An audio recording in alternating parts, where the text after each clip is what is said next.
Well, welcome once again. This is the Doctor of Digital podcast. The purpose of the show is to transform your business and life with education and inspiration. I introduce busy business leaders to trends in business, technology, and marketing to highlight people you should know. Do you know you can imagine a world in which your content isn't just informative, it's magnetic? Writing services that weave data driven SEO with psychological intrigue, crafting content that not only ranks high but compels clicks like a captivating whisper.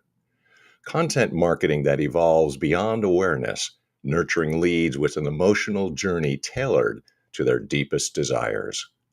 SEO strategies that go beyond keyword stuffing and anticipating user intent and crafting narratives that leave them wanting more.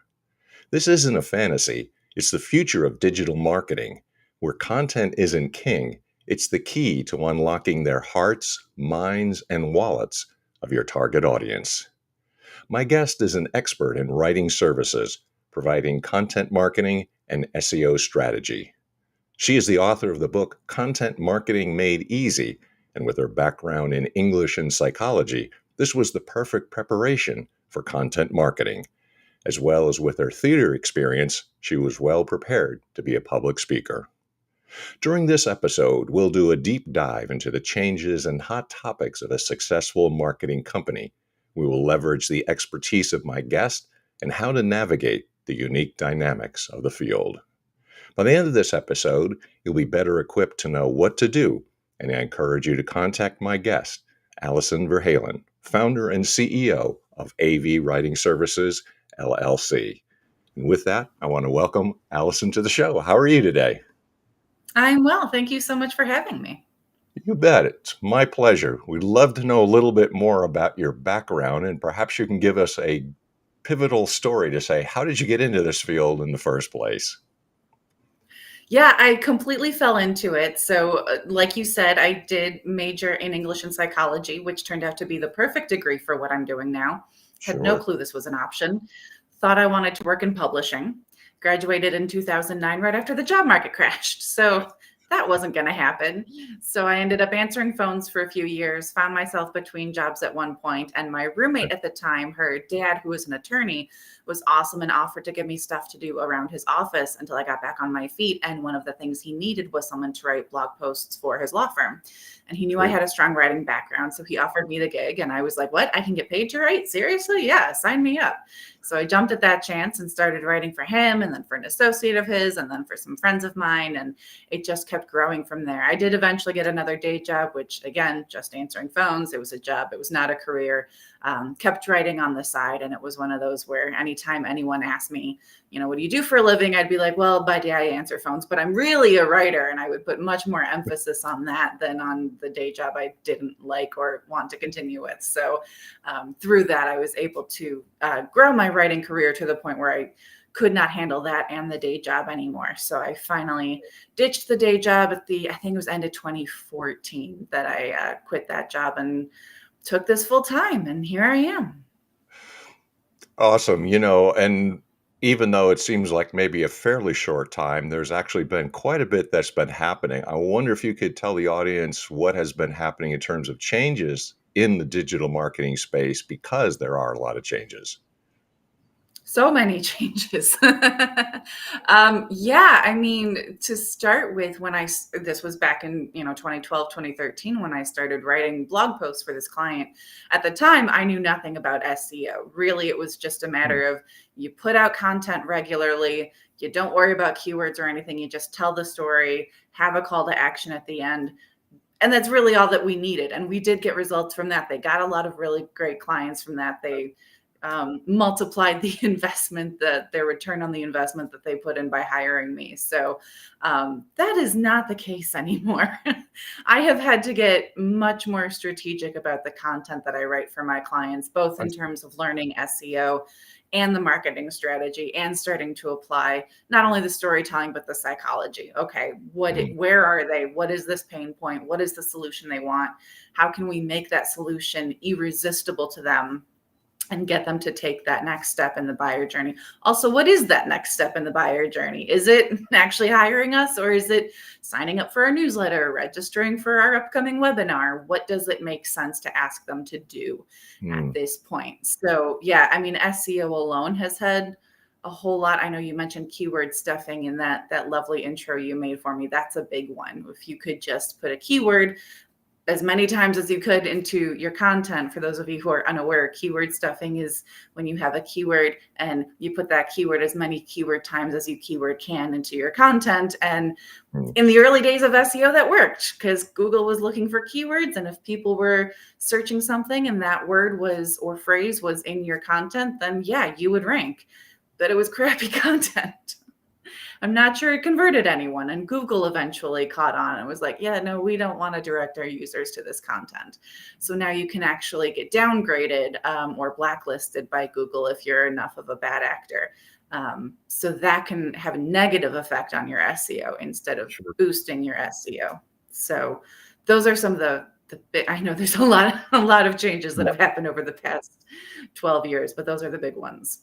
And then in terms of topics and hot topics, I mean, to just bring one up, people are talking about the impact of AI, for example. Is it going to replace the marketers? Do we still need humans and what have you? But are there some hot topics that you would address and say this is what people should be thinking about currently? Yeah, well, I mean, it's never going to completely replace humans. At the very least, you need humans to put in. I think I heard someone on some video talking about prompt engineers, which is like a fancy way of saying you ask questions, right? Figuring out what are the right questions or prompts that you can put into AI to get the content that you want out of it. And then you have to edit it. Never just take it at face value. We all saw that awful Google Bard commercial, right, where it gave a wrong answer, and no one at Google fact checked this before publishing the content into their ad. So at the very least, yes, you have to fact check it, make sure it's consistent with your brand, make sure there's some thought leadership. So that's my really big problem with using AI to create content, is that it's not positioning you as a thought leader in your industry. And at the end of the day, if you are not a thought leader, why should anyone hire you over one of your competitors? Because if you're just a commodity, they can get that anywhere. Mm. Positioning yourself as a thought leader is really where the gold is, and that's kind of that second half of the content strategy, right? There's SEO, yes, there's showing up in searches, but now we have to actually convert those leads and build that audience. You want people to keep coming back for your information, and the only way to do that is to position yourself as a thought leader, as the go-to expert, so that when they have a question, when they are ready to buy, when they know Mm. someone who has a question, you are going to be at the top of their mind because you have positioned yourself as that expert. So AI can't really do that. I was talking to another marketer who I think put it best when she was like, I mean, it's a fine first draft, which I think is correct. Yeah, you can use it, I think, to fill out the boring parts, the informational parts, but make sure you get that story in there. AI is really bad at writing stories. You need a story component to be compelling, to engage your audience, and again, take them to that next step in the buyer journey. So the story, the thought leadership, definitely the call to action all have to be human crafted or at least edited. So yeah, and the other problem is duplicate content. Google or AI doesn't really generate anything. It just scrapes existing content from elsewhere on the internet and repurposes it for you and goes, here you go, this is new content. It's not new. It's the same thing everyone else is saying, which again can hurt your SEO because Google prefers original content.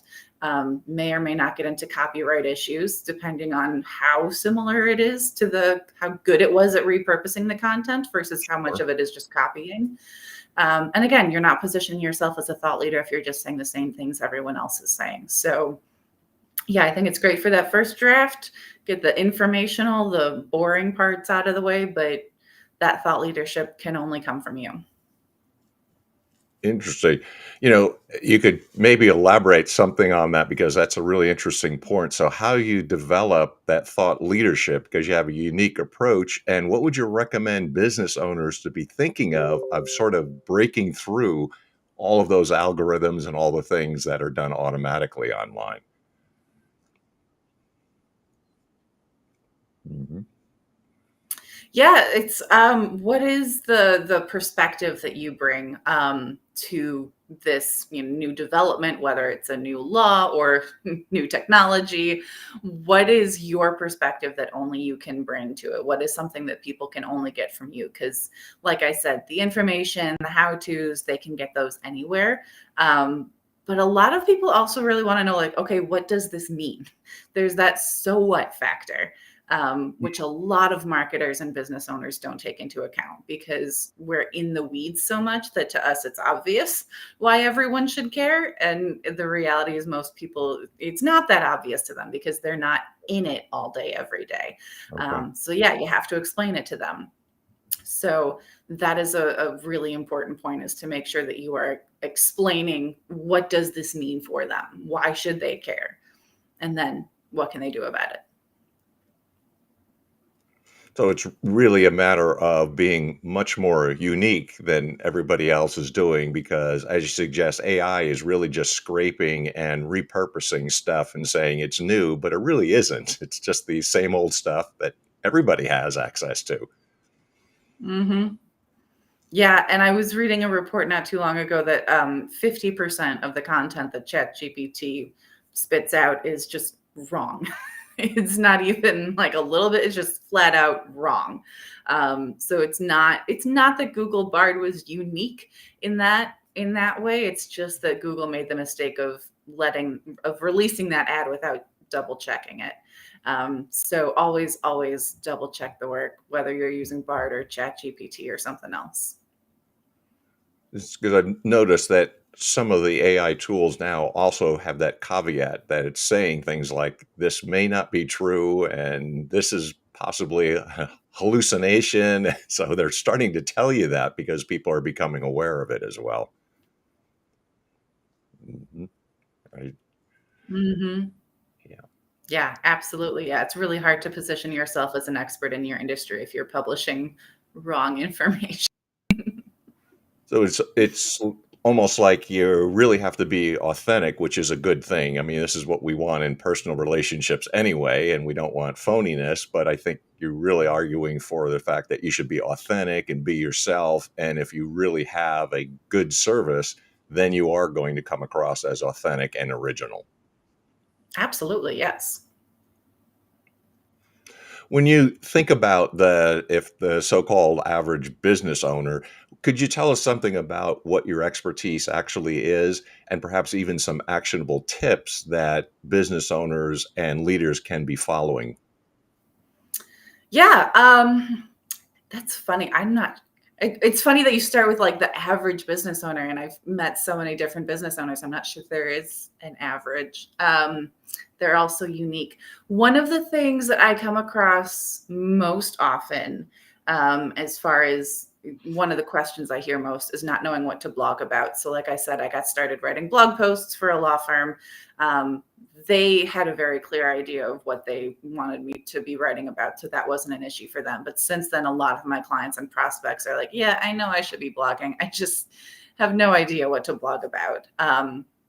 I have my way of searching for keywords and whatnot to make sure that we're filling in that content gap. Mhm. But if you don't have the SEO tools that I have, I would say, if nothing else, go to those frequently asked questions that you hear over and over and over again. Like, Okay. AI is something that I hear about over and over and over again. So Sure. I have two different blog posts on my website about AI writing tools because it's something that comes up every time I'm at a networking event or talking to a prospect or a client Mhm. or on a podcast, right? So, what are those questions in your industry that you keep hearing over and over and over again? Because if people are asking you them in person, chances are good they or other people are asking those questions of Google or Bing or whatever. They're looking for those information for answers to those questions online. So, provide the questions online. It also makes it super easy if you're in that sales conversation and you're, say, emailing or DMing a prospect back and forth and they have a question. rather Hmm. than writing out the same answer that you've written out 100 times.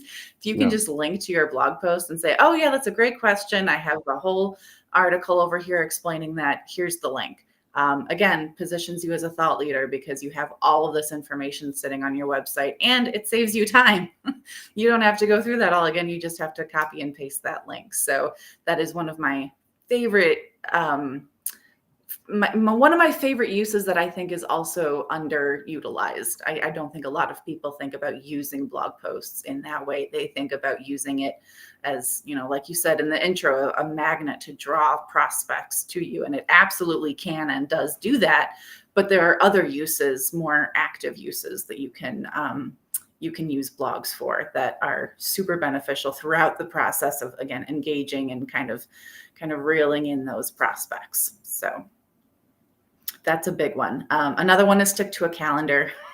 So many people put up blog posts, like 3 or 4 blog posts, and then they run out of time. They get distracted. They don't see immediate results. They get they get bored and they start doing something else. And they go, blogging doesn't work, and they throw up their hands and move on to something else. It is not a get rich quick scheme. It is something that takes consistent effort over months, I'd say at least a year, before you really start seeing results from it. Because it takes a while to earn Google's trust. It takes a while, again, positioning you as a thought leader in your industry, right? That's not going to happen with one blog post.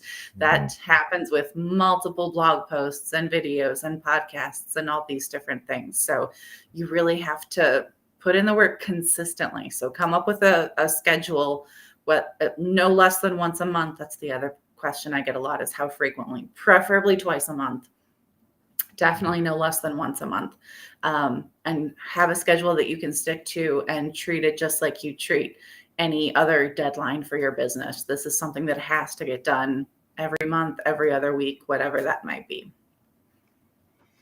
And it seems to fulfill, actually, which is so advantageous. It's real, it's human, it's authentic, and it's thought leadership. It's got all the components that you've really been describing in terms of the topics and in terms of the changes that you've seen. With all of this background and all the things that you offer, could you tell people how to get a hold of you? What would you recommend if they would like to work with you? Yeah, my website is AV, as in my initials, Alison Ver Halen. So that is avwritingservices.com. And you can email me directly at info@avwritingservices.com. I'm also on LinkedIn quite a bit as Alison Ver Halen. I think I'm the only Alison Ver Halen on there. And I am the author of the book Content Marketing Made Easy, which you can find on Amazon. So yeah. It's a lot. So I appreciate in a short amount of time of how you can clarify some of the changes and hot topics and also offer some really good suggestions for people. Allison, thank you so much for taking some time out. I really appreciate your expertise and your ability to share with us. Thank you for joining me, and thank you for all the insights. Thank you so much for having me. This was great. All right. So, if you would like the kinds of things that you're hearing from Allison and others, I hope what you're doing is liking, subscribing, sharing, and positively reviewing the Doctor of Digital podcast, because that's how we can keep customers coming and keep the guests coming, the high quality people are having. So, until next time, make sure you are also going to the sponsors of the program, Burning America, and also Ian Hunter on Track, both the publishers who have been very supportive of my efforts. Until next time, this is the Doctor of Digital signing off. Deus Volt.